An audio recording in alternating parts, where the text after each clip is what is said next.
sayang nito ay isang pyesa ang sayad. May painete pa siya, may suklay pa man din ng gaste o hetes.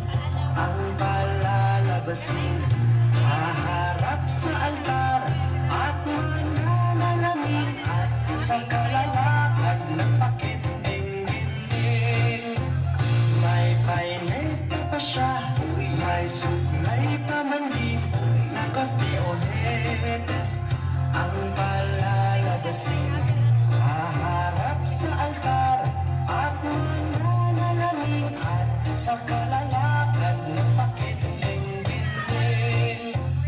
Magparungkig, nalilipad-lipad sa gitna ng daan. Pagkatagaspas, isang bara ang labis, isang bangkal ang hanggas. Ang sayang dito ay isang pyesa ang sayad. May painete pa siya, may suklay pa man din ng gaste o hetes. Ang palalabasin, haharap sa altar at mananalamig at sa kalalakad ng pakinding-binding. May painete pa siya, may suklay